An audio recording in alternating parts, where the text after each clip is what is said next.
एक गुरुदेव दादा। चीजें करते हैं। बोलो सर। हाँ दादा। आज ये टाइम अच्छा है ना सबके लिए, क्योंकि हाँ ठीक, 5 अच्छा साढ़े है। 5 तक ये फ्री हो जाते हैं फिर संडे हम्म। को। अभी देखो, हम लोग जो एस्ट्रोलॉजी बेसिक पढ़ रहे हैं ना, तो ये हमें उस उन्हीं चीज रिकॉर्डिंग शुरू कर दी, उन्हीं चीजों को हम पढ़े थे जो हमको कृष्णमूर्ति पद्धति में बहुत काम आएगी। कृष्णमूर्ति पद्धति जिन लोगों ने बाद में ज्वाइन किया, मैं उनके साथ उनके लिए रिपीट कर रहा हूँ। कृष्णमूर्ति पद्धति में नक्षत्रों से, उपनक्षत्रों से, जैसा एक घर होता है। आपको दिखाऊंगा, आपको घर ऐसा आपको दिखा के बताया तो अच्छा रहेगा। किसी का भी चार्ट दिखा देता हूँ सर। ये चांदनी का चार्ट दिखा। तो ये जो 12, ये जो इसको घर कहते हैं। ये अब ये जो चार्ट है ना, ये नॉर्थ इंडियन चार्ट है, जिसमें कि जो हमारे घर बनता है ना, वो ये चौकोन है, और यहाँ से ऐसा, यहाँ ये एक स्क्वायर बीच से बनता है, और ये दो क्रॉस ऐसा बनता है। तो इससे क्या होता है, 12 घर अपने निकल आते हैं।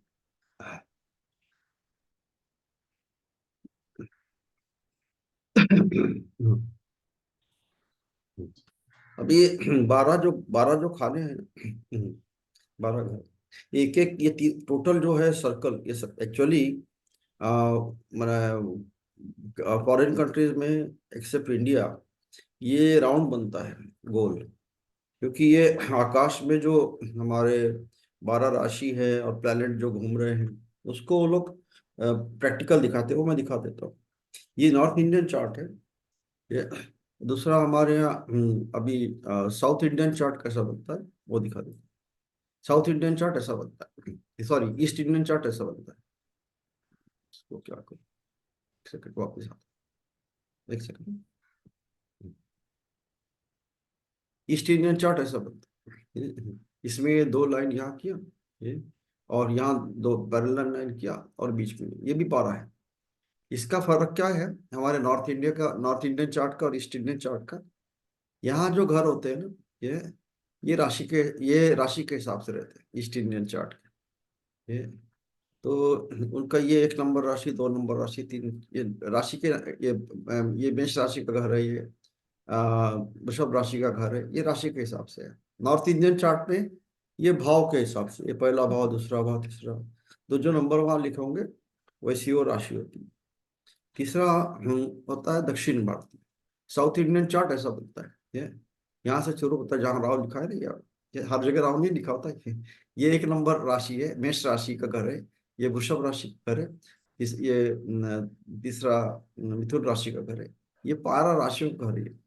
और यहाँ जो भी नंबर लिखे होंगे, मैंने अभी वो भाव के, ये भाव गिनना पड़ता है यहाँ से। पहले जहाँ भी लग्न लिखा होगा, मान लो इस चार्ट में के हमारा लग्न यहाँ लिखा है, तो ये पहला भाव बन गया। ऊपर लिखा है देखो, पहला भाव है।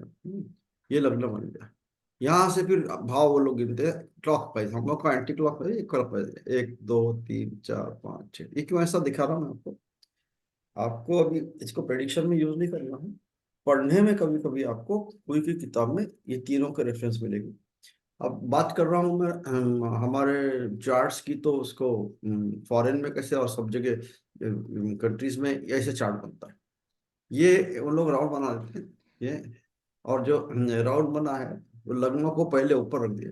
ये लग्न है ना पहला, क्या पहला घर, ये दूसरा घर, तीसरा, चौथा, पांचवा, ऐसे इसी को हमने, और हम सबसे इजी है पढ़ने के लिए, बेस्ट है ये नॉर्थ इंडियन चार्ट। ये 12 घर के बारे में। तो कृष्णमूर्ति पद्धति में क्या है, हम क्या सीखेंगे और क्यों सीख रहे हैं ये बता रहा हूँ। तो जो 12 घर होते हैं, इसका टोटल जो राउंड है पूरा, ये 360 डिग्री का होता है। यानी ये 12 राशियों का है। एक एक राशि का जो मान होता है, एक एक भाव का, वो 30 डिग्री का होता है, 30 डिग्री का। और इस 30 डिग्री के मान में 30, जैसे यहाँ लिखा है शुक्र, यहाँ लिखा है माने लग्न लिखा है, लग्न 12 डिग्री 47 मिनट, या उत्तर भारत लिखा है, 12 डिग्री 47 मिनट।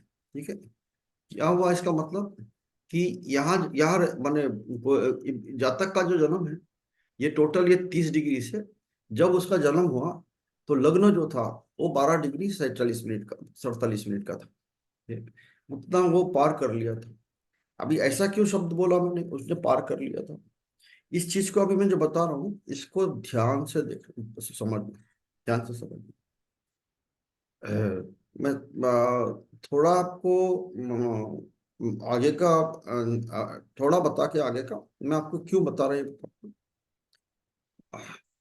क्या होता है, जैसे आप लोगों में से कितने लोगों को ये पता है कि अभी सूर्य कौन से राशि में है।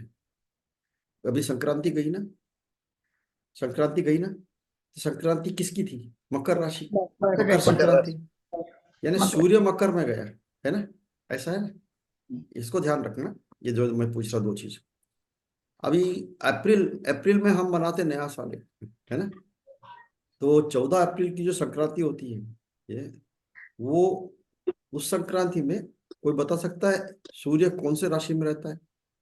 उत्तरायण दक्षिणायन जाता है ना। दक्षिण। हाँ नहीं, दक्षिणायन तो अभी वो अलग बता रहे हैं। नहीं एरीज सूर्य एरीज नहीं, जो अप्रैल में सूर्य शुरू करता है अपना भ्रमण, अपना जो चलना। 12 राशि 12 महीने में कवर करना है उसको, ये पता है ना सबको। तो अप्रैल से शुरू करता है। अप्रैल यानी पहली राशि कौन सी है बता। मेष। मेष। मेष है ना, हाँ। तो आप इसको ख्याल रखना कि अप्रैल 14 से या 15 से मई 15 तक सूर्य हर वक्त मेष में रहेगा, हर साल। उसका वन समय से बिल्कुल पक्का वन है। जैसे अब हम लोग उठते बैठते हो जो अपना उसका ये, और अप्रैल में जैसे मई 15 से जून 15 सूर्य कहाँ रहेगा, वृषभ राशि में, 2 नंबर राशि में, है कि नहीं। टॉरस है? टॉरस हाँ, अब मैं यही पूछूं आपको ये कि अक्टूबर 15 से नवंबर 15 सूर्य कहाँ होगा, गिन के बताओ। तुला। है ना, लिब्रा वर्गो। है ना, तुला में होगा। क्यों, तुला में। आपने गिन लिया मेष वृषभ मिथुन, ये ओ सर, इसलिए वो जो बर्थ डेट होती है इसलिए वो इस राशि में होती है क्योंकि सन उसके अंदर होता है। नहीं नहीं, वो अलग है। अब इसको ध्यान से सुनो, जहां चंद्र होता है उसमें उसमें होती है, वो भी समझाऊंगा अब। तो सूर्य हर महीने एक राशि बदलता है, और पहला महीना उसका होता है अप्रैल से शुरू होता है। यहाँ एक फर्क आपको बता दूं, डोंट गेट कंफ्यूज, नॉलेज के लिए बता रहा हूँ। जो फॉरेन में है, यूरोपियन कंट्री में, उन लोगों का जो समय शुरू होता है, उसीलिए आप देखते हो कि जब वो लोग का जो प्रेडिक्शंस देते हैं, एरीज में, एरीज का 25 मार्च से 25 अप्रैल का देते हैं। तो दे कैलकुलेट सूर्य भ्रमण, the transit of Surya from 25th of March to 25th of April. Accordingly, the last Rashi, that is mean Rashi, will come in from 25th of February to 25th of March, right? There are calculation methods for which they differ like this, and their method is not perfect. Our method is more perfect and specific. Uh, that's why we have a leap year also. And when leap year is nearing, like this year, 24 is coming. So last year what they did, they adjusted the leap year. There was अधिक मास, और एक अधिक मास आता है जब पूरा वो leap year का whatever। मैं अभी ये बताने चाह रहा हूँ आपको कि सूर्य से हमारे लग्न की पहचान होती है। इसको ध्यान से सुन, इसको बार बार सुनना, मैं ऐसा क्यों बोल रहा हूँ। सूर्य से हमारे लग्न की पहचान होती है, डायरेक्ट कनेक्शन कैसा है वो बताता। हर व्यक्ति के घर, जहां जहां आप लोग रह रहे हो वहां, हाँ। अच्छा, इसके पहले मैं श्रीधर जी ने कहा था दक्षिणायन और उत्तरायण, उसके बारे में बता देता। जब भी इस 21st of December every year, right, the sun movement is towards north, उसको उत्तरायण कहते हैं। सूर्य का भ्रमण नहीं होता, वो पृथ्वी घूम रही वैसे, पृथ्वी वैसे घूम रही। तो 12 महीने में जब ये पृथ्वी का ऐसा माने, या उनका पृथ्वी ऐसे भी घूमती है और अपने में भी घूमती है। तो जब पृथ्वी घूमती है ऐसे कि हमको ऐसा लगता है कि उत्तर की तरफ सूर्य जाएगा, उत्तर की तरफ जाएगा है ना, गर्मी की तरफ जाएगा। ये 21 दिसंबर से 21 जून तक के, 21 जून तक के वो, या 21 जुलाई तक के, कर्क राशि तक वो उत्तरायण में रहता है। उत्तरायण में जब होता है सूर्य, हमारे हिंदू धर्म में हम सभी प्रकार के अच्छे कर्म, जो हमारे शादी का कर्म है, बटोपनयन का कर्म, वो सब कर लेते हैं। आपको यह पता होगा, महाभारत में विष्णु पितामह ने कहा था कि जब मैंने कौरव, जब भी ये हुआ, महाभारत हुआ था, महाभारत को सितंबर अक्टूबर के महीने में हुआ था, तो कहते जब वो दक्षिणायन था ये, और जब तक के उत्तरायण नहीं होगा, मैं अपने, उनको वरदान था कि वो इच्छा मृत्यु ले सकते हैं। तो जब तक उत्तरायण नहीं आएगा, मैं मृत्यु नहीं एक्सेप्ट करूंगा, इसलिए वो ये आपकी जो धनुष की सज्जा में, या सॉरी तीर की सज्जा में सोए रहे। तो उत्तरायण जब आया 21 दिसंबर को, उन्होंने उनको, बाकी लोगों को ज्ञान दिया, और भगवत गीता का ज्ञान रिपीट किया जब, तो और फिर उन्होंने अपना देह त्यागा। हम ये क्यों जान रहे हैं? हम ये इसलिए जान रहे हैं कि हम सूर्य के भ्रमण के बारे में जानेंगे, चंद्र के भ्रमण के बारे में अगर जानेंगे, तो हमारे बड़ा इजी होगा हमको एक चार्ट को समझने के लिए। अभी ऐसा नहीं समझना कि कॉम्प्लिकेटेड है, अब कितना ही जान लेना। अभी आज बैठ के क्या एक्सरसाइज करो, आप लिख लो कि 14 अप्रैल से 14 मई मेष राशि, 14 मई से 14 जून वृषभ राशि टॉरस, तो 14 जून से 14 जुलाई मिथुन राशि, 14 जुलाई से 14 अगस्त कर्क राशि। कर्क राशि जैसी खत्म होती है, उधर वहां से दक्षिणायन शुरू होता है। दक्षिणायन में जितने पर्व होते हैं, मतलब जैसे दिवाली है, ये है, पूजा दूजा, ये सब बहुत ज्यादा हो जाता है। हमारे ये कर्म कुछ नहीं करते हम, शादी वादी को ऐसा खाली आप एक नवंबर महीने में या दिसंबर महीने में एक आता है। तो कर 14 अगस्त से 14 आपके सितंबर तक के लियो राशि, सिंह राशि। अंग्रेजों का अलग होता है, वो उनका एक 8-15 दिन आप पीछे देखेंगे, या 20 दिन पीछे देखेंगे। ये जान लेने के बाद आपको मैं लग्न समझा रहा हूँ, लग्न समझाने की कोशिश कर रहा हूँ। अब जिस जिस समय आपके घर में, आप जहां भी हो, या दुनिया में कहीं भी हो, जब भी वो सूर्य का सनराइज होता है, सूर्य का उदय होता है, वो समय, उस समय से 2 घंटे सूर्य उसी राशि में रहता है, या पहले घर में रहता है जिस राशि में वो है। आई रिपीट, लग्न का लग्न का समय, जब हम सनराइज होता है, सूर्य का उदय होता है, मान लो आप कोई बॉम्बे में हो, सूर्य का उदय 7 बजे हो रहा है, और अगर हम ईस्ट में हो, सूर्य का उदय अभी 6:30 बजे हो रहा है, और किसी कोई एकदम नॉर्थ ईस्ट में है, उसके उदय 6:15 बजे हो रहा है, नॉर्थ में है अभी उसका उदय 6:45 में, जो भी समय में हो रहा है, उस समय से 2 घंटे, 2 आवर्स, तो सूर्य पहले भाव में रहेगा। क्यों? जिस राशि में रहता है। तो अभी एस्ट्रोलॉजर क्या जान लेगा, अभी जो 15 तारीख गई आपके जनवरी की, और 15 तारीख फरवरी तक के सवेरे 2 घंटे में जो बच्चा जन्म हुआ, उसका लग्न 5 नंबर रहेगा, सूर्य नंबर, सूर्य का 5वीं नंबर राशि है ना सूर्य की, हाँ या ना, है ना, सिंह राशि, सिंह राशि रहेगी।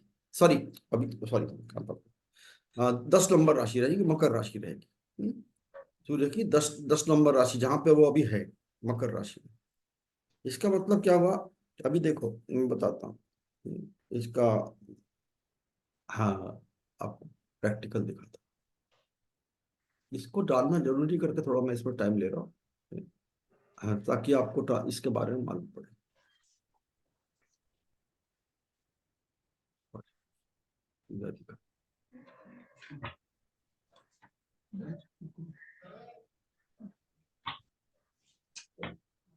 ये मैंने आज का चार्ट निकाला, आज का, ये अभी का चार्ट है, ये वाला जो है ना, ये अभी का है, मैंने है इनका, मैंने चांदनी का, लेकिन सर स्क्रीन अभी का शेयर जो नहीं हुई है, नहीं हो रहा, सॉरी ये बहुत बताना पड़ता है।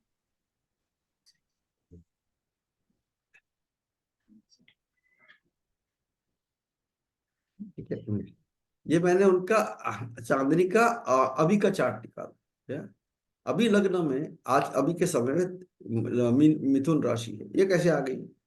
ये अगर मैं यहीं पे यही यही गोचर का समय सवेरे 6:30 या 8:30 डालूं, तो आप समझना कि जब जब मकर राशि में सूर्य है, ये तो पहले 2 घंटे पहला घर होगा। ये अब अगर मकर राशि में पहला घर होगा 2 घंटे, तो 2 घंटे के बाद में कौन सी राशि आना चाहिए? मकर के बाद, मकर के बाद कुंभ, कुंभ। है ना? कुंभ। है? कुंभ। तो 8:30 से 10:30 ये माने जो समय बच्चा जन्म होगा वो कुंभ लग्न में जन्म होगा। पहला घर लग्न की बात कर रहे हैं, समझे क्या? ये अच्छा। अभी 10:30 मैं अगर पूछूं आपको, ये इसी हिसाब से 6:30 से 8:30 का अगर पहला घर देखते हैं या 6:30 का सूर्योदय देखते हैं, ये तो अगर मैं आपसे अभी पूछूं कि 12:30 बजे कौन सा लग्न होगा, बताओ। तीसरा वाला। अभी 10 नंबर लग्न है। वृषभ। 12 के बाद पहला 10 से सुनो, 6:30 से 8:30 10, मेष मेष हाँ 6:30 से 8:30 10, 8:30 से 10 आपका कुंभ, कुंभ। 10:30 से 12:30 मीन। मीन। मीन, 12:30 से 1:30 ये 12:30 से 2:30 ये हो गया मेष, है ना? ऐसा पहला लग्न। ऐसे लग्न चेंज हुआ। अब लग्न चेंज हुआ तो सूर्य ने अपनी राशि चेंज किया क्या? नहीं, ये समझ लेना। सूर्य तो 10 नंबर राशि में ही है ना, आया ना? राइट है कि नहीं? मकर राशि में। अभी हाँ, मान लो अभी मेष राशि 12:30 बजे है, एक बच्चा जन्म लिया 12:30 मेष राशि है, तो पीछे के जो 4 घर है वहां पे सूर्य होगा ऐसे। ये? मान लो मैं इसको हाइपोथेटिकली बता रहा हूँ, सॉरी, ये समझाना जरूरी है, मैं छोटी सी चीज है लेकिन बहुत इंपॉर्टेंट है आपके लिए। ये पहले घर 8:30 से 10:30 पहला घर, यहाँ पे 10 नंबर राशि मान लो है हाइपोथेटिकली।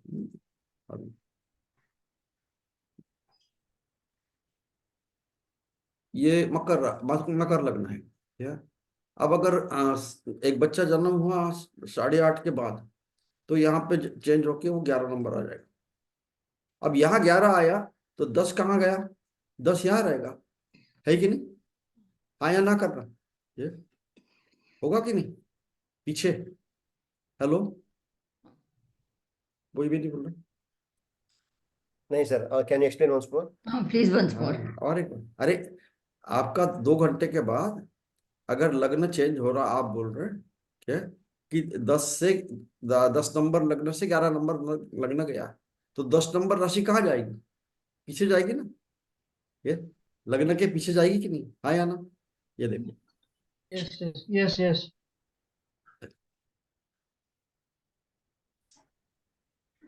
ये-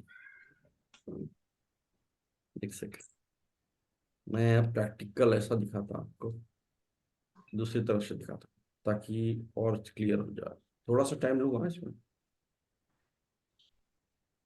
इसको आप प्रैक्टिस करना बार बार, किसी का लग्न पहचानने का प्रैक्टिस करना। कोई बोलेगा रात के में माने 10 बजे पैदा हुआ और उसका सूर्य लग्न, सॉरी उसका सूर्य उदय क्या कहते हैं 6:30 का है, तो रात के 10 बजे कौन सा लग्न आएगा बताओ मेरे को, कोई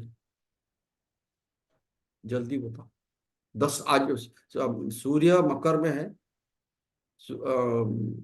6:30 बजे सूर्योदय होगा और रात के 10 बजे बच्चे का जन्म हुआ, तो उसका कौन सा लग्न हो सकता है? मीन। मीन। हाँ, कैसे बताओ? 6:30 से 8:30 के बाद 8:30 से 9:30 10:30 हाँ, 10:30 से 12:30 कुंभ 3, के बाद मीन। हाँ हाँ बराबर बोल रहे हैं। आगे 12:30 से 2:30, 12:30 से 2:30 मेष राशि। उसके बाद 2:30 से 4:30 वृषभ राशि। साढ़े 4 से 6:30, मिथुन 6:30 से 8:30, Correct, correct. कर्क कर्क 8:30 से 10:30, Sinha Rasi. है ना? है सिंह लग्न, Sinha Lagna. तो सिंह लग्न में उसका जन्म हुआ, है ना? मैं एक ऐसा डालता हूँ ABC, आज का ही डालता हूँ। अभी यहाँ मैं सवेरे उसका डालता हूँ 6:45 का, ठीक है, 6:45 का, और ये जयपुर का जहाँ का वहीं का डालता हूँ, ठीक है। तो अभी ये जयपुर का जो है 6:45 से 8:45, एक मिनट और ये दिखा दो, और एक सेकंड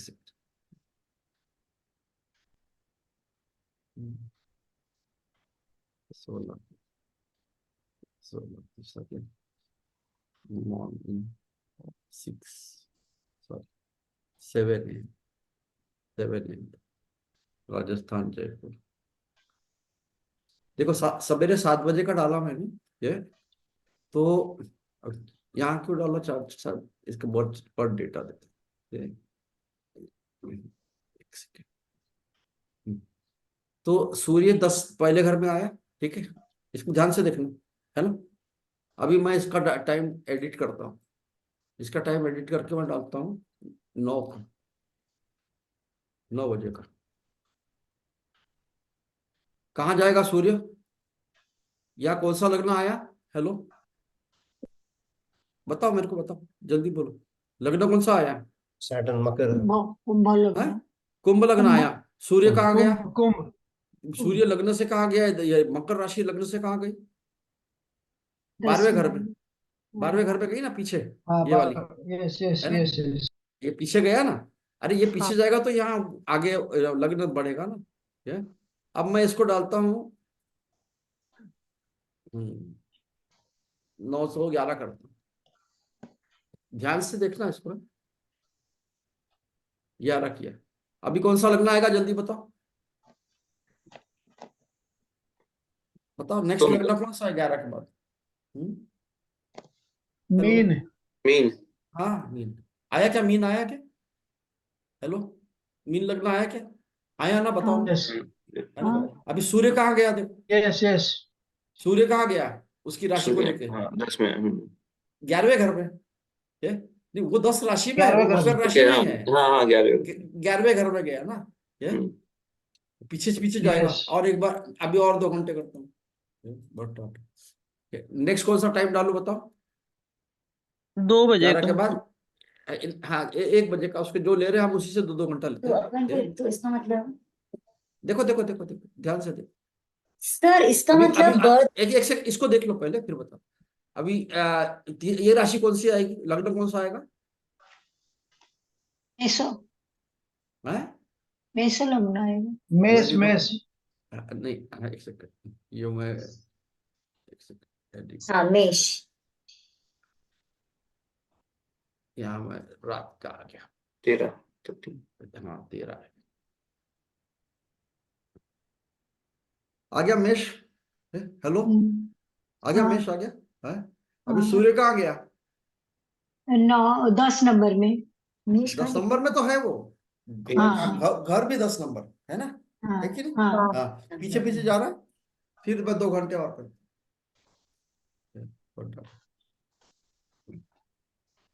कौन सा करूँ? 2 13 के बाद 15, है ना, 15 करूँ? ये टॉरस आना चाहिए। टॉरस आया। सूर्य कहाँ गया? सूर्य यहाँ कहाँ नंबर गया? चेंज होता है। हाँ घर पे 9 गया नंबर नहीं। में, 9 नंबर में गया ना सूर्य। हाँ, ये जो 1 2 एक 2 और करते, उसके बाद फिर आपको मैं समझाता क्या बता रहा हूँ। फिर यहाँ पे मैं 15 के बाद 17 डालता हूँ, शाम के 5। सूर्य कहाँ गया देखो, ये ऊपर लग्न कौन सा आया? जेमिनी। जेमिनी, वृषभ के बाद। और ये सूर्य कहाँ गया मकर को लेके? 8 नंबर। 8 नंबर घर में, है कि नहीं है? अच्छा, अभी मैं जब करता, मैं अभी यहाँ से 17 बजे ना, है, सीधा 4 घंटे जंप करता हूँ, 17 से 19, 19 से 21, क्या 21 बजाता हूँ, 9 रात के 9 बजाता हूँ। बताओ सूर्य कहाँ होगा, कोई बता सकता है? हाँ, 2 घर में से 8 6 नंबर में आएगा। चलो देखते हैं सूर्य 6 नंबर में आएगा क्या। यू आर करेक्ट, अब समझा आपको है। हाँ। और लग्न कौन सा आएगा? लग्न 5 पांच सिंह लग्न, सिंह बराबर। लग्न। चलो मैं और 2 घंटे आगे करता 2 घंटे में 7 6 वाला हो जाएगा ना, वर्गो आ हूं। जाएगा। अब मैं, अच्छा ठीक है, मैं 3 घंटे, मैं 4 घंटे आगे करता। फिर 4 घंटे में यानी 1 2 रात के लिब्रा, 1, चार लिब्रा, एक लिब्रा। सेकंड, रात के 1 बज चार आया। चौथे चौथे घर में बट हाँ, चौथे घर में गया। फिर चौथे घर में। चौथे घर में इसको इसको सूर्य इसको चल क्या जाएगा। बोलते हैं पता है? इसको क्या बोलते हैं कहता है ये लग्न लग्न का भ्रमण है। हर दिन 2 घंटे में एक लग्न बदलता है। ये समझा क्या अभी? सर एक बात बताइए, तो इसका मतलब जब हम एक्यूरेट बर्थ टाइम नहीं देते और विद इन 2 आवर्स होता है, तो वो लग्न चेंज नहीं हो रहा ना, इसका मतलब। नहीं हो रहा, यू आर राइट, एग्जैक्ट। तो अगर हमारे को थोड़ा आसपास का टाइमिंग पता है, तो उससे भी कुंडली बन जाती है और एग्जैक्ट बन बनेगी। सकती है, लेकिन करता सूर्य को। उसमें परफेक्शन चाहिए ना। अच्छा, 1 2 बात और दिखाता है यहाँ पे, 2 चीजें और दिखाता है, इसको ध्यान देना है। ये समझ में आया ना सबको? हेलो, क्या कि हर दिन अभी मैं एक क्वेश्चन पूछूंगा इसी को, कि हम अभी जनवरी में हैं, जनवरी से फरवरी है। फरवरी के 16 तारीख को अगर मैं डेट डालूंगा है, तो पहला लग्न कौन सा आएगा? 6:30 से 8:30 कुंभ। मकर। कुंभ आएगा। यस, उनके लिए ताली दे दो। Very thank good. You sir. अब मैं आपको और आगे लेके चलता हूँ। सर मैं मकर आपको आएगा ना? ऐसे मकर आएगा? मकर तो मकर अभी में है, तो चल रहा है ना, अभी अभी मकर में चल रहा है अभी ना। अभी चल रहा। हाँ, तो फिर 15 तारीख को चेंज होता ना। हर 15 को या 16 को संक्रांति में सूर्य राशि चेंज करती है अच्छा, नहीं? आज बच्चा आज नहीं जन्मा है। हाँ, ये आज का जमा। मैं क्वेश्चन आगे का पूछ रहा हूँ कि ये बच्चा, अभी कोई भी बच्चा सवेरे 6:30 से 8:30, राइट, वो आपके मार्च महीने में, मार्च की 17 तारीख को जन्म हुआ है उसका, सवेरे 6:30 से 8:30, तो लग्न कौन सा होगा बताओ? मीन। मीन। Very good. कैसे बीन हो गया? क्योंकि क्योंकि सूर्य 15। 12। अच्छा, हाँ। वही बच्चा अगर 12:30 बजे जन्म हुआ तो 17 मार्च को 12:30।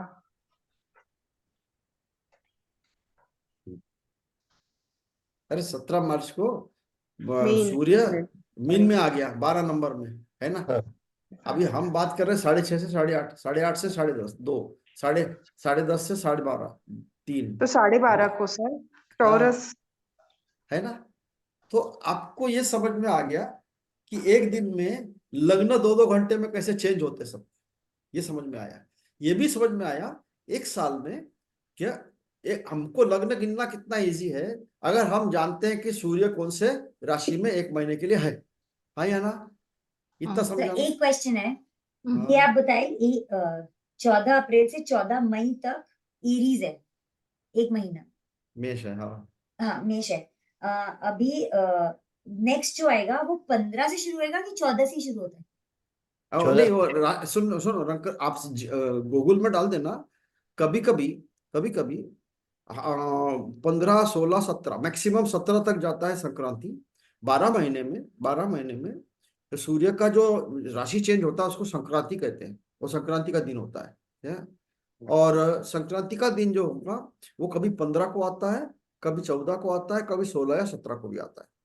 16 बदलता 17 है, भी आते हैं। बस इससे ज्यादा नहीं बदलता। 17 से 1 महीना कोई ऐसा आता है 8 18 है, अदरवाइज कोई हर महीने 15 से 17 के बीच में सूर्य एक राशि बदलेगा।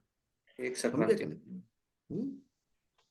तो समझे मैं ना? नहीं, मेरा सवाल ये था सर कि ऐसा वो जो अंग्रेज इंग्लिश में कस्प बोलते हैं ना, इधर का इधर का, तो ऐसा भी होता है कि 14 का मतलब यहाँ पे भी 14 और इधर भी 14 से रखते हैं, या वो मैं हाँ, सवाल वो नहीं कर अलग रही। बात है, वो संक्रांति में जो पैदा हुआ है तो उसको भाव चलित कुंडली कहते हैं, वो अलग से समझाऊंगा, तो वो अभी अलग इतने से, हाँ समझना। हाँ, हाँ अभी वो यही अलग है समझना। ना।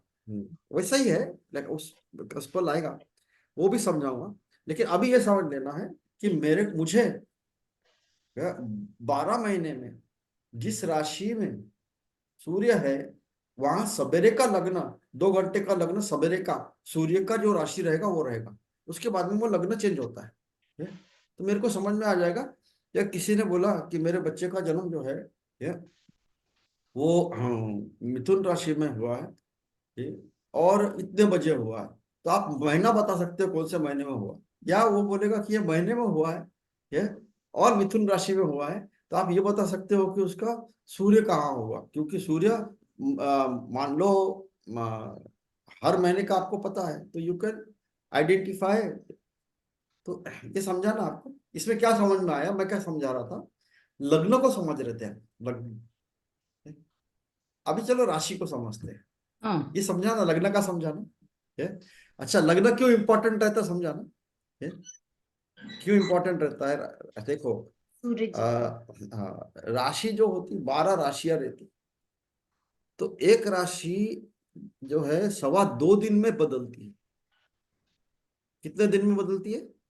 2.25 दिन। एक राशि 2.25 दिन में बदलती है। वो मान लो जो भी लग्न होगा, फाइन, कैसे वो बताता हूँ। अब एक लग्न 2 घंटे में बदलता है, कौन सा इंपॉर्टेंट हुआ? कौन सा इंपॉर्टेंट सवा हुआ? जो सवा 2 घंटे में बदलता है, उससे कम लोग होंगे। खाली यही हाँ। नहीं, इतना ही नहीं, उस लग्न का जगह में, उस लग्न के जगह में, अब मैं अगर आपको समझाऊं, मैंने इसको याद नहीं रखना, आप समझना खाली इसको। सूर्य जो होता है, सूर्य जो होता है, वो अगर मकर राशि में है, तो मकर राशि का ना, माने उस राशि का एंट्री सूर्य की कुछ डिग्री पे डिपेंडेंट रहती है। जैसे जैसे मान लो 9 नंबर राशि है, धनु राशि है। धनु राशि की 1 से लेके 30 डिग्री तक के जो नक्षत्र रहते हैं, आपको याद नहीं रखना, खाली समझ लो इसको। एक नक्षत्र रहते, 3 नक्षत्र रहते, उनका नाम है मूला नक्षत्र, पूर्व आषाढ़ नक्षत्र और उत्तर आषाढ़ नक्षत्र। उत्तर आषाढ़ नक्षत्र, उत्तर आषाढ़ के एक पहले पद में आपका धनु लग्न रहता है, अगर वो 30 डिग्री का मान पकड़े तो। अभी वहां से उत्तर आषाढ़ से मकर राशि शुरू होती है। तो मकर राशि के जब तक के करीब 10 डिग्री तक के, 10 डिग्री तक के सूर्य रहेगा, वो रहेगा, एक नक्षत्र नाम होगा उसका उत्तर आषाढ़, जो खुद का नक्षत्र है उसका। ठीक है। उसके बाद में 13 डिग्री 20 मिनट नेक्स्ट, वो उसका जो नक्षत्र आ जाएगा, वो आएगा, चंद्र का नक्षत्र आ जाएगा, उसको कहते हैं श्रवण नक्षत्र। श्रवण नक्षत्र में जब मान लो एक महीना भर वो 30 डिग्री जाएगा ना, महीना भर मकर राशि में रोज 1 डिग्री जाता है सूर्य, रोज 1 डिग्री, एक दिन में 1 डिग्री जाता है।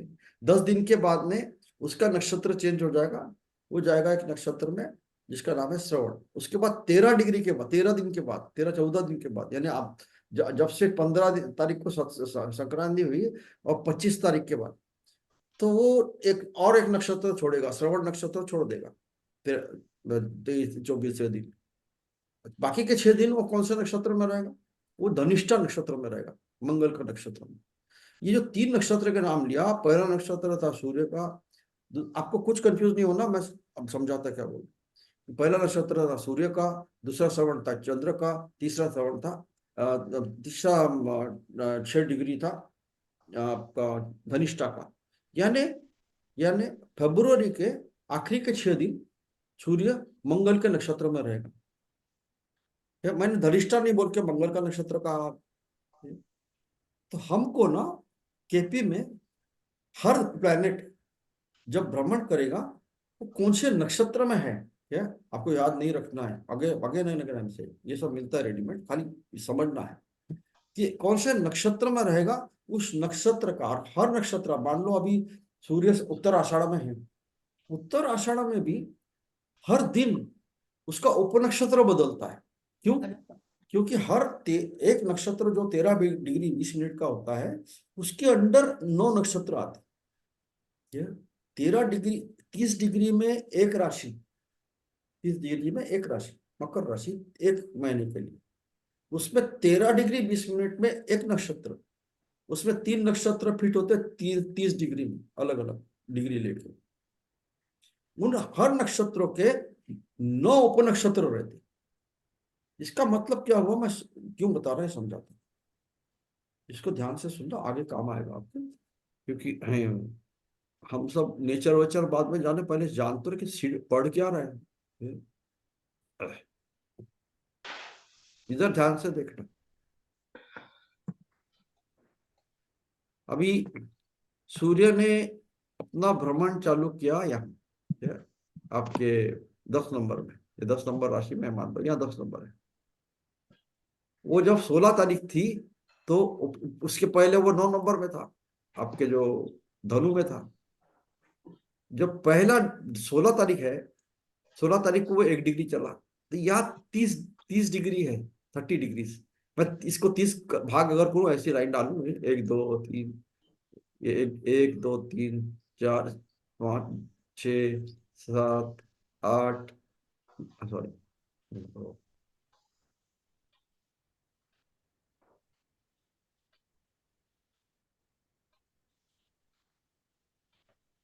8 9 10 11 12 13 14 15 16 17 18 19 20 30, ऐसा समझ लो, 30 समझ लो।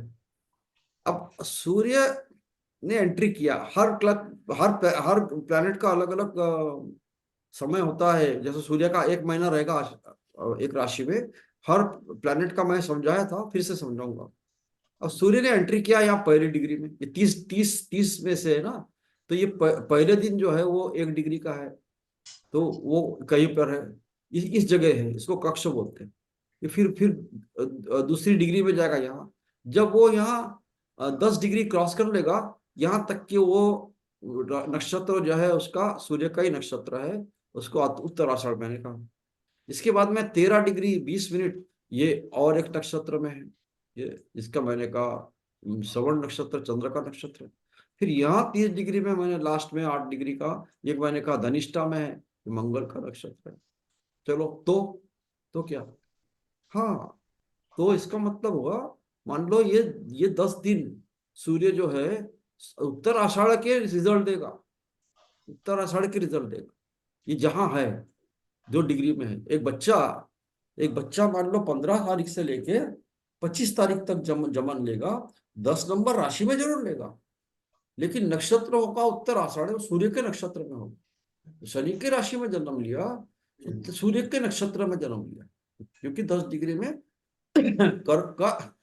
मकर का उत्तर आषाढ़ नक्षत्र आता है। अब 10 डिग्री जैसे क्रॉस करेगा 11वां दिन यानी 26 तारीख को, तो 26 तारीख से 30 तारीख लो 4 दिन, और बाकी के आप 11 दिन ले लो, अगले महीने के 11 दिन, 11 तारीख का 10 तारीख फरवरी तक, कैसे समझो।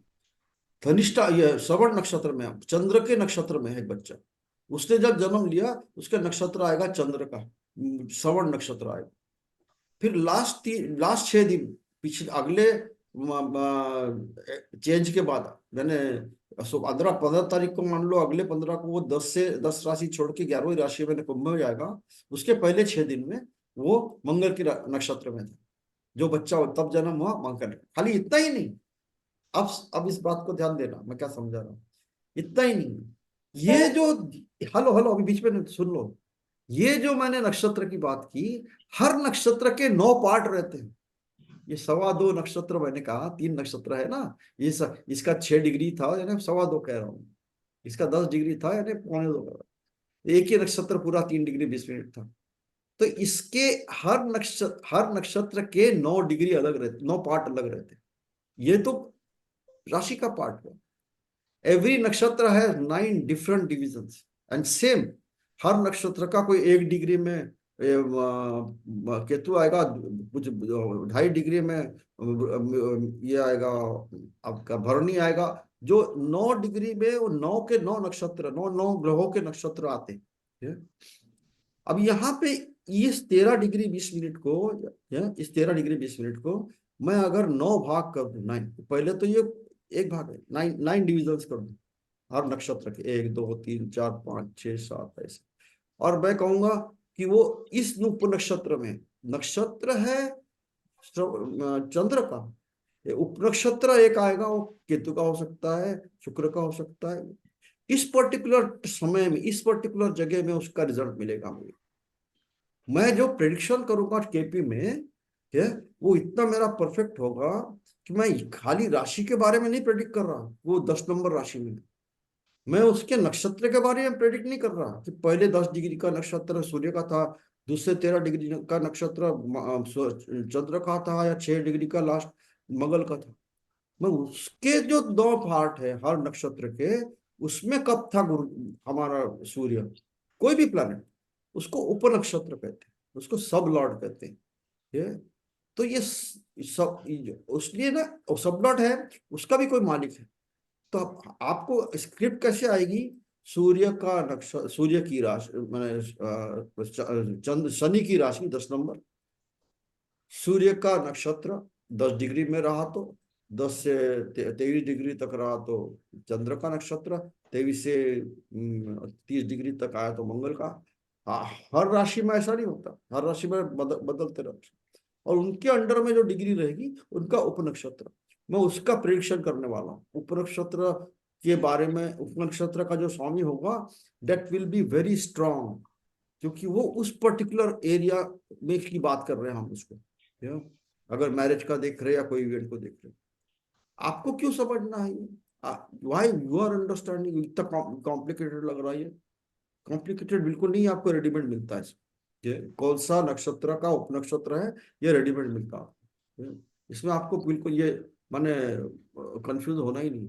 ये अगर मैं यहाँ पे ये इसको छोड़ दूंगा और यहाँ पे मैं यहाँ केपी का ऐसा चार्ट खोलूंगा, कृष्णमूर्ति पद्धति,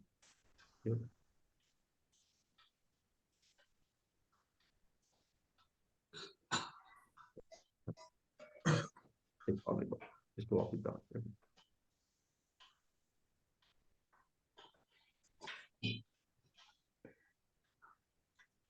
ये मैंने केपी का चार्ट खोला, इसने क्या बताया, एक ग्रह है, मैंने कहा था सूर्य के नक्षत्र में है, कि वो जो डिग्री है आज के दिन, आज का दिन, कोई भी दिन है वो, और मैंने आज हम तारीख कौन सी है, ये आज की तारीख क्या 21 है, तारीख 21 तारीख, यानी 6 दिन जाने के बाद में वो उपनक्षत्र उसका, सॉरी ये सूर्य तो राशि लॉर्ड है, नक्षत्र उसका बुध का नक्षत्र आ गया, और उपनक्षत्र शनि का, ये शनि के उपनक्षत्र में बैठा। जब मैं आज के बच्चे, अभी का जन्म हुआ बच्चे का बात करूंगा, तो मैं उसके उपनक्षत्र की बात कर रहा हूँ कि उपनक्षत्र कौन कौन से घर दिखाएगा। शनि की अगर बात कर रहा तो शनि 11वें घर में है, अपने राशि में है, इस शनि का नक्षत्र ढूंढूं कि उसका कौन कौन सा नक्षत्र आता है, वो हिसाब से मैं मेरा प्रेडिक्शन दूंगा। एज एन एस्ट्रोलॉजर मुझे क्या जानना है, मुझे उसके लिए अच्छे से 12 घर के कारकत्व और प्लैनेट, ये जो प्लैनेट है उनका स्वभाव ये जानना है। क्यों? क्योंकि आगे मैं जो सब लॉर्ड, लॉर्ड और राशि लॉर्ड, ये तीन प्लैनेट्स के बारे में, एक एक व्यक्ति का एक एक घर के बारे में बात करूंगा, तो I will have a clear idea कि इसका क्या इवेंट में घटने वाला, नहीं घटने वाला। कुछ समझ में आया? Are you confuse? कितने लोग कंफ्यूज है? हाँ बोलो ना। कंफ्यूज है बिल्कुल। अब इसको मैं समराइज करता, क्या मैं बताना चाह रहा था। I was trying to tell everybody कि that why we are learning importance of a lagna, one, right? In a day there are 12 lagnas, right? Okay, in 24 hours, because every 2 hours one lagna changes. I was trying to explain that. And how they change, that we understand. What does that mean? That each Lagna has a Rashi. That Rashi has 30 degrees. Up to this, you are clear? Okay. As an astrologer, will you be satisfied by only predicting the nature of the Rashi of that person? Or Nakshatra and Upanakshatra, where exactly that planet is placed as per degree, right? Will that be important? Yeah. Have you understood this? ये समझा Yes. आपको? ये मैं समझा रहा था, बाकी छोड़ दो। Yeah? स्प्राइट बुझाए प्यास, बाकी सब बकवास। Yeah? I have to understand importance of a sublord, right? Importance of a planet in a sublord. A lord क्यों कर रहे? Sublord, nakshatra lord. That nakshatra has a lord, has a different planet. This Upanakshatra will have a different planet. This I should be clear. Are you clear about that? Now, right? Calculation छोड़, don't do calculation. Are you clear, Padmashri ji? Right? Are you clear? हाँ sir, थोड़ा विकास जी, ये हमारे हाँ, राहुल जी, सुरभि जी, are you clear?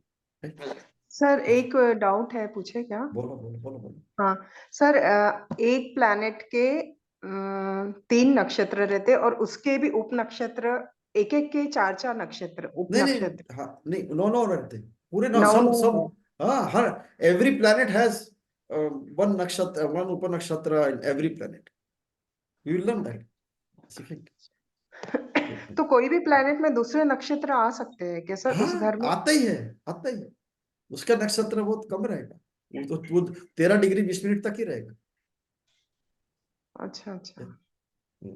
अब इसका बात करेंगे अलग से। मैं आज आपको इम्पोर्टेंस ऑफ, हाँ तो फिर वो समझ में आता सर। हाँ, importance of learning a house, importance of learning a planets strength, ये बता रहा हूं।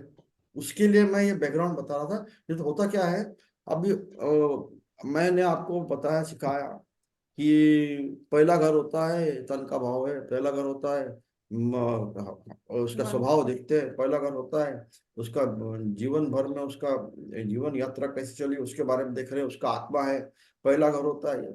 मैं बताऊंगा, 7वां घर होता है उसके बीवी का है, 7वें घर से बिजनेस पार्टनर का है, उसके बीवी का स्वभाव का है, उसका ये है।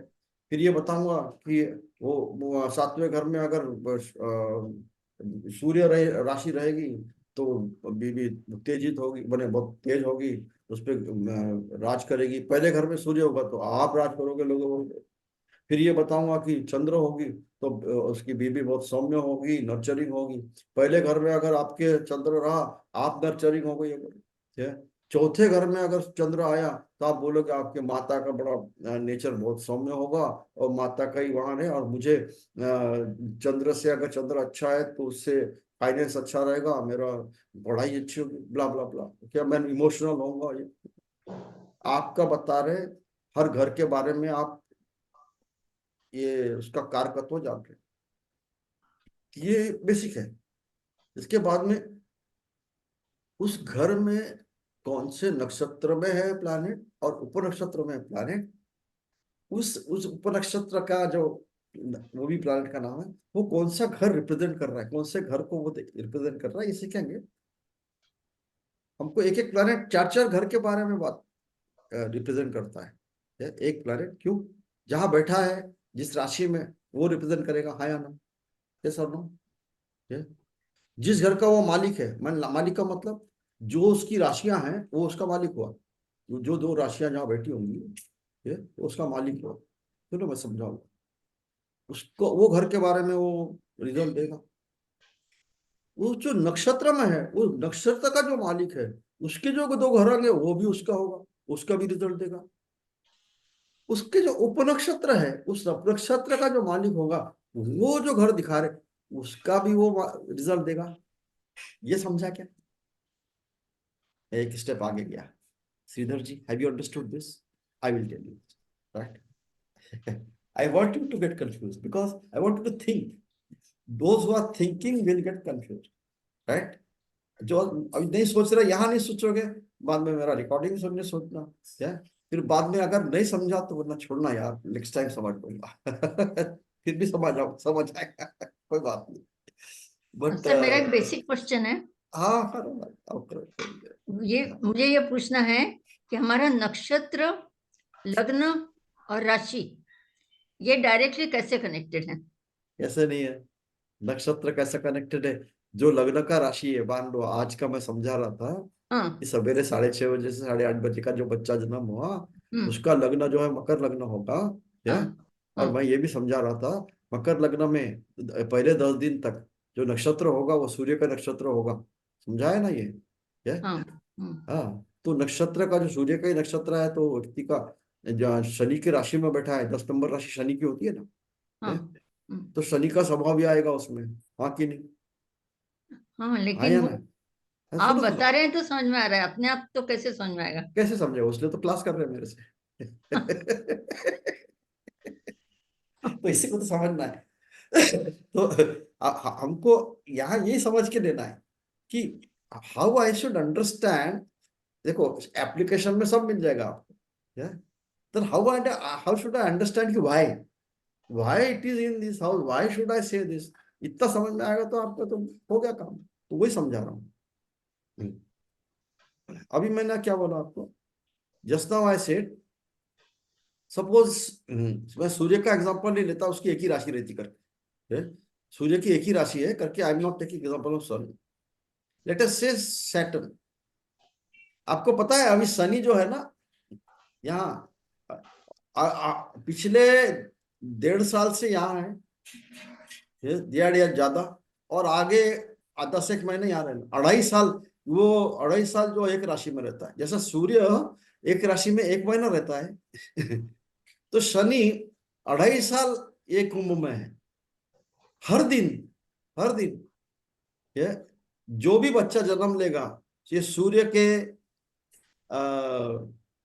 मकर राशि में रहने के समय जब भी जन्म लेगा, वो जो बच्चा सवेरे 8:30 से 10:30, सूर्य अगर सूर्योदय 6:30 का है तो 8:30 से 10:30 वाला जो जन्म रहेगा, उसका लग्न शनि का ही रहेगा। क्यों? कब तक रहेगा? अक्टूबर तक रहेगा, बर्थडे सूर्य का बदल जाए। तो इनका मतलब, मैं वो नहीं समझा रहा, इसको अब छोड़ना, मैंने क्या बोला। शनि 11 नंबर राशि में है।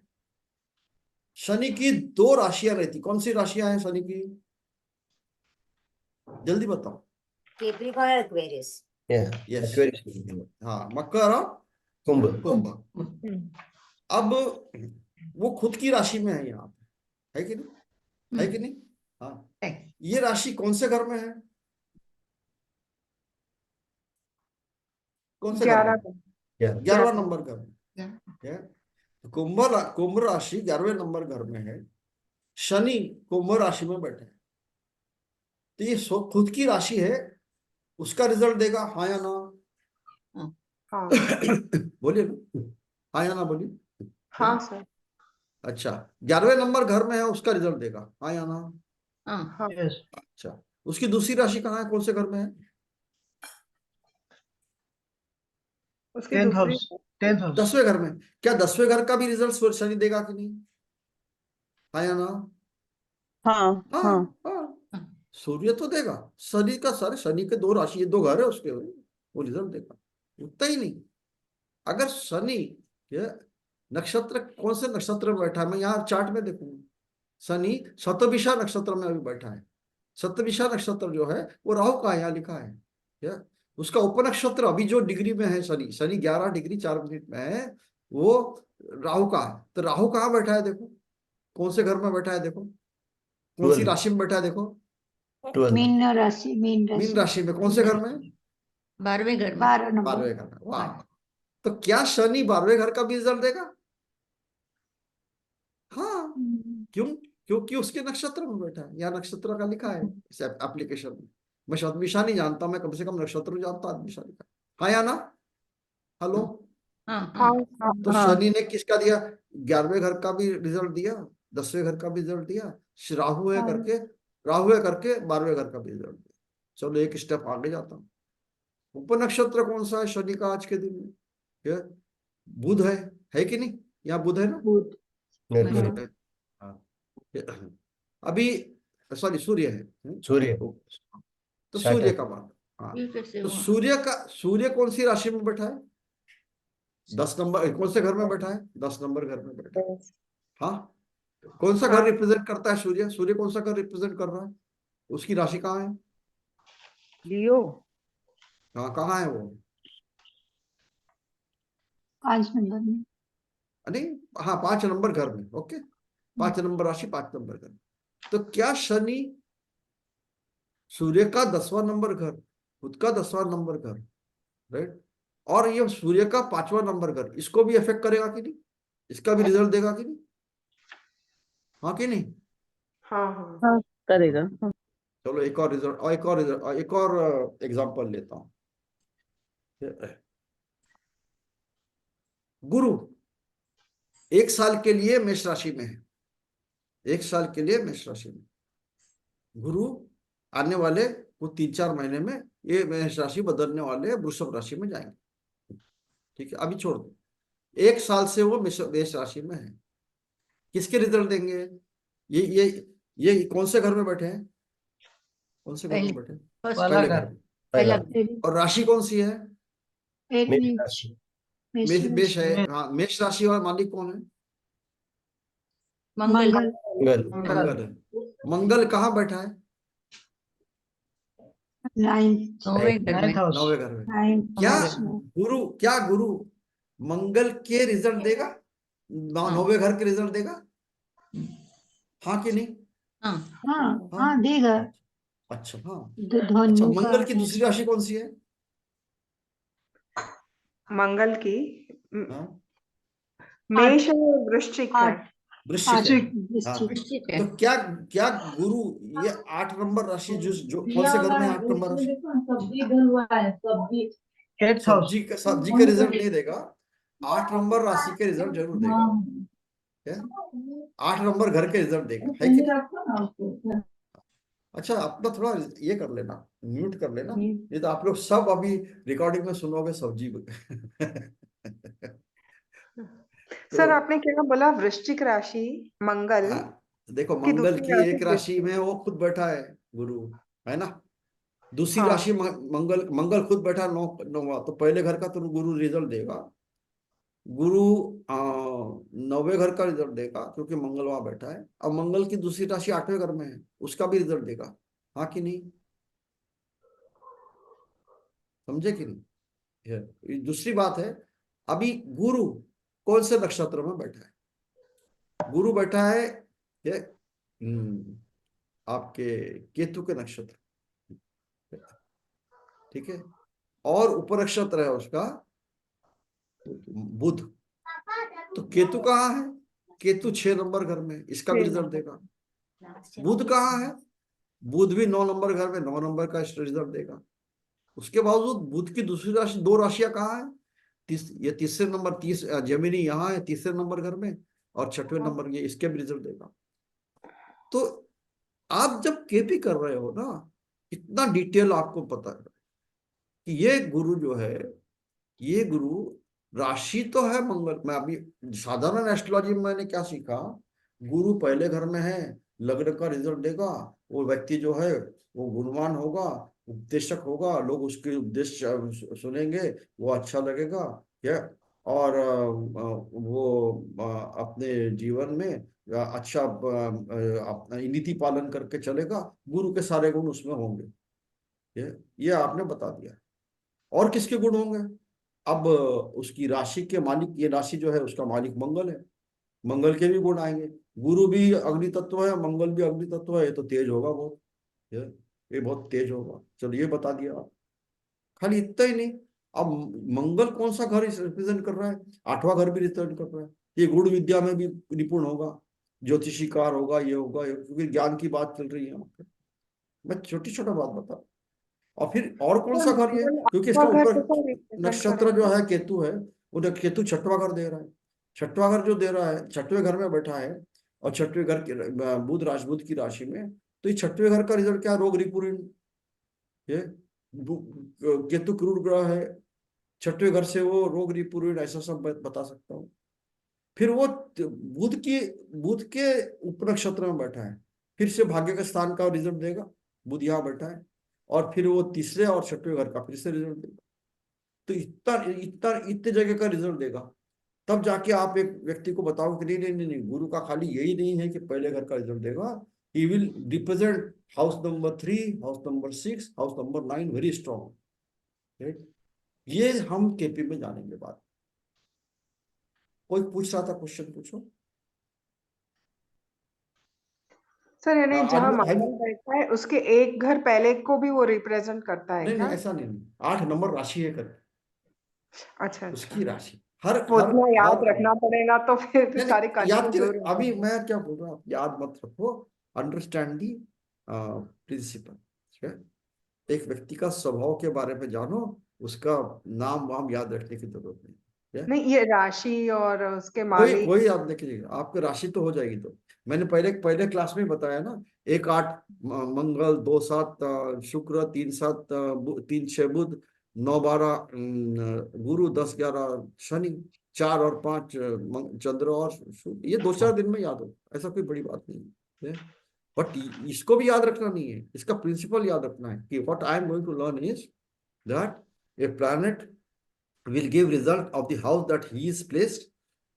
That planet will give the result also of that place which that house lord is there. House lord means whichever Rashi a So planet is sitting. Like Jupiter is sitting in Rashi of Mars, it will give result of Mars. Because And Mars is sitting in house number 9, it will give result of ninth. Then also it will give result of the nakshatra. Nakshatra lord is Ketu. Ketu is placed in house number 6, right? So house number 6 also Jupiter will give results. House number 3 and 6 also it will give result because Mercury is the sublord. This much I am going to learn. But before that, can I have a look at the strength of the planet and nature of the planet and nature of 12 houses? That's why I am telling you this. है ना, समझा कि नहीं? समझा ना? Yeah? अभी अभी ये याद ही नहीं रखना आपको, कोई राशि वाशि याद नहीं रहती, ये नहीं, क्या? Only understand that one planet will give result of the house that it owns, means उसकी जो राशियां जहाँ है और जहाँ बैठा है। इतना तो समझा ना? Have you understood this? Right? It is sitting in house number 1 and 9 number and 10 number Rashi are in 9 and 10 number house. That 3 houses already go Jupiter. I can normal astrology. I will. Then nakshatra lord, whichever nakshatra it is there, nakshatra lord is there, whichever place that also. Apu nakshatra lord also. So each planet it has a strength of giving result of about 9 houses in a chart. Every planet, right? Every planet. This 6 or 9 houses it will represent. What is the importance of that? I'll tell you. So what I should now know, मुझे क्या निपुण होना है, where I should give my attention, or why I have to. That first house is whatever nature I have learned. What I have learned?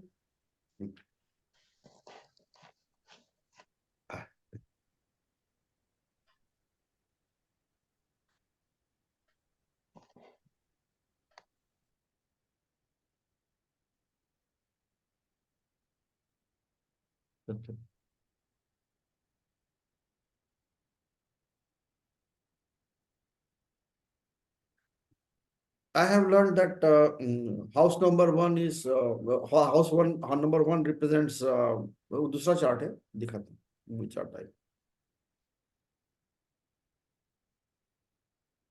ये वाला क्या, ये भी नहीं।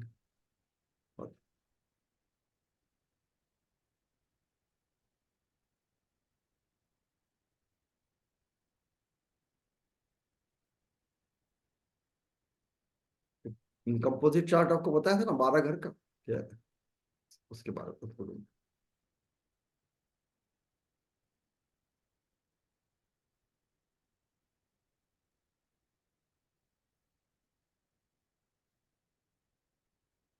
डिस्कस करें,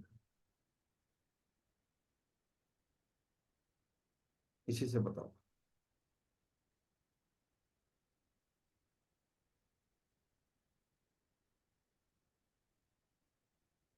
I'll come to this later on.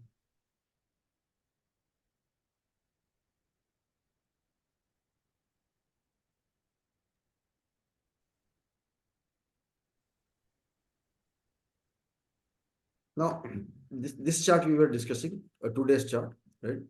So the first house represents so many things, right? ये आपका स्वभाव बताएगा, आपका धन के बारे में है।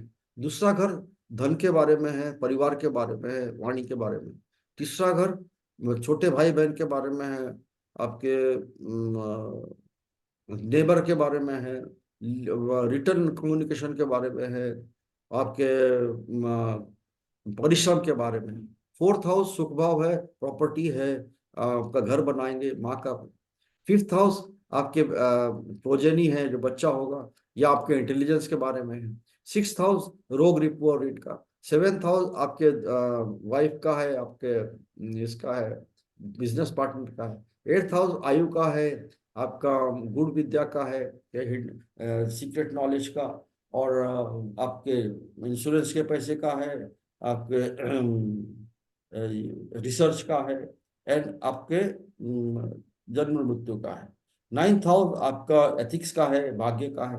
10वां घर आपके कर्म का है, that your career. 11th house your gain in house और योर लाइफ, गेन का है। 12th हाउस ये व्यय का है। ये 12 घर के बारे में मुझे पता चला और मैंने डिटेल में ही पढ़ लिया। What next? I should I know about these planets also little better, right? So there are some this table I'll send you later on. Yeah, इसको कहते हैं कारकत्व. Like these 12 houses I've informed right now. 12 घर के बारे में बताया. तो ये चार्ट शेयर करेंगे आप ग्रुप में? हाँ करूँगा. अब सीधर का चार्ट लेता हूँ. तो एक second.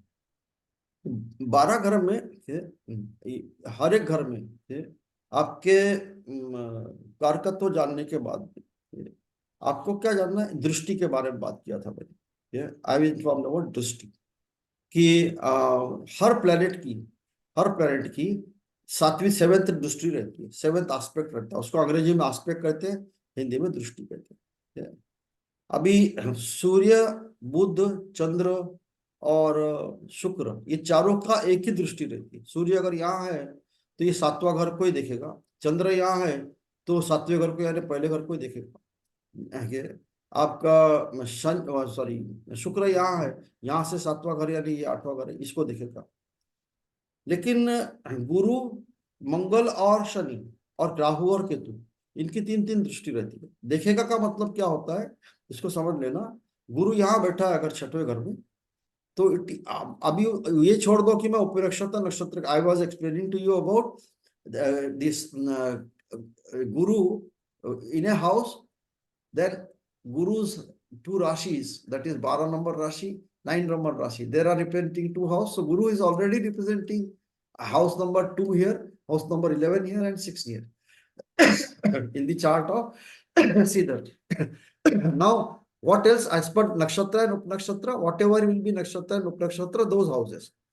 But which other houses Guru will also affect? It will directly have a aspect or drushti on 7th house. That is the 7th from where it is sitting. So it is sitting in 6th, 7th, 8th, 9th, 10th, 11th, 12th. This is the 7th from 6th.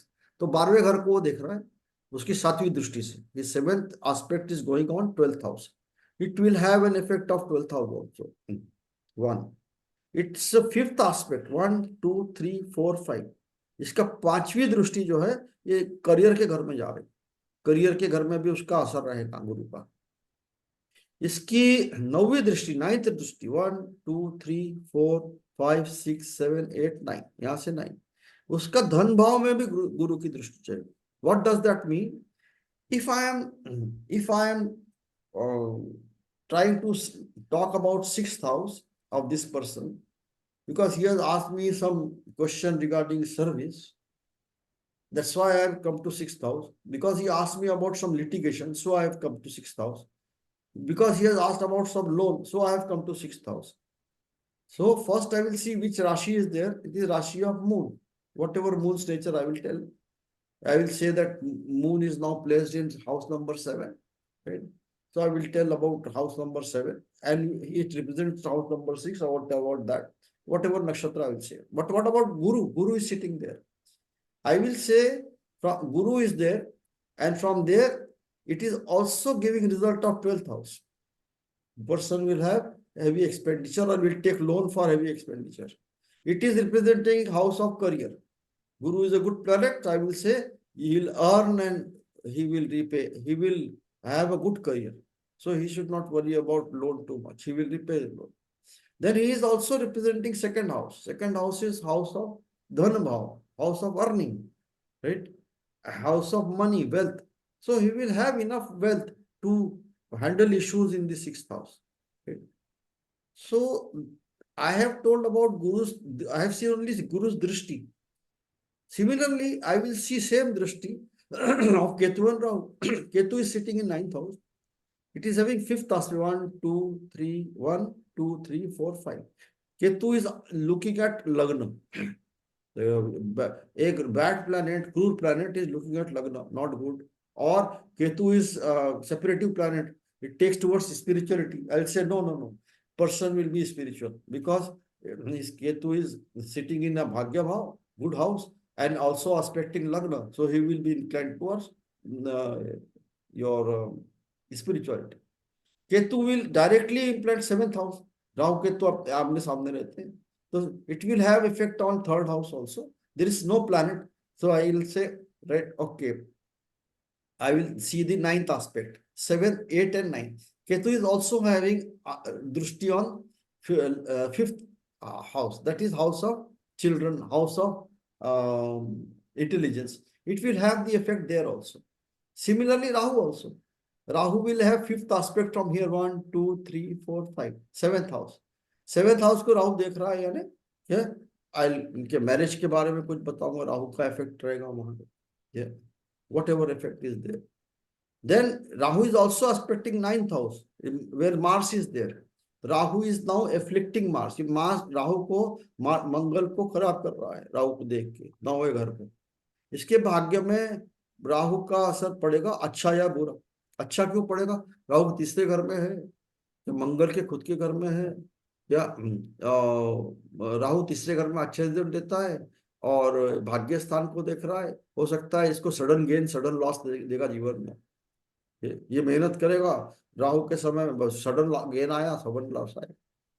उसका अभी राहु की दशा चल रही है तो उनका up down चल रहा होगा बहुत, क्योंकि ये राहु अभी भाग्य स्थान को देख रहा है, मंगल को देख रहा है. सवेत दृष्टि राहु की यहाँ आई, 5वीं दृष्टि उसकी 7वें घर में आई, उसके मैरिड लाइफ में कुछ इश्यू होगा. और 9वीं दृष्टि कहाँ आएंगे? 7, 8 और 9 लाभ भाव में गया. लाभ भाव उसको सडन गेन होगा, सडन लॉसेस होगा. ये तीनों दृष्टि के बारे में बता रहा हूँ. आई एम टॉकिंग अबाउट दृष्टि. शनि की क्या दृष्टि रहती है? शनि की रहती है 3rd, 10th and 7th. Shani यहां से 7वां तो जरूर देखेगा, यहां से 3रा घर देखेगा 1, 2, 3. 10वां घर देखेगा 7, 8, 9, 10. शनि भी देख रहा है 11वें घर को, राहु भी देख रहा है 11वें घर को. 11वां घर इनका लाभ का भाव है. ये दोनों भी क्रूर प्लैनेट. शनि क्रूर जरूर है लेकिन लग्न का मालिक है. ये इनको लाभ देगा. हो सकता है राहु भी लाभ दे. तो ये इसकी दृष्टि उसने देखते हैं.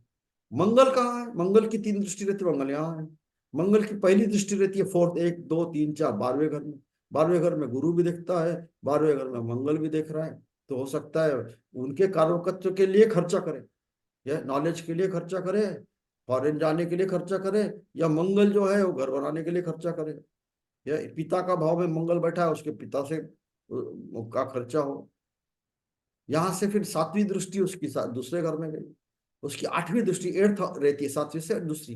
3रे घर में भी उसकी दृष्टि है. सॉरी 3रे की 7वीं दृष्टि है और 4थे घर में भी. यानी अपने 4th हाउस में अगर दृष्टि है तो प्रॉपर्टी जरूर करेगा, लेकिन माँ के साथ में उनका ठीक बनेगा कि नहीं बनेगा डाउट है. ये दृष्टि ऐसे देखते. तो दृष्टि का देखा आपने, घर के बारे में देखा आपने, ये तो आपको क्या मालूम होना चाहिए?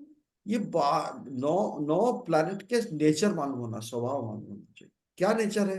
पहले एक तो ये बेसिक नेचर क्या होता है, कारकत्व, सिग्निफिकेंस। इसको आप अलग से मैं रिकॉर्डिंग करता हूँ, इसको अलग से सुनना, बार बार सुनना, एक second. This is an important thing I am telling.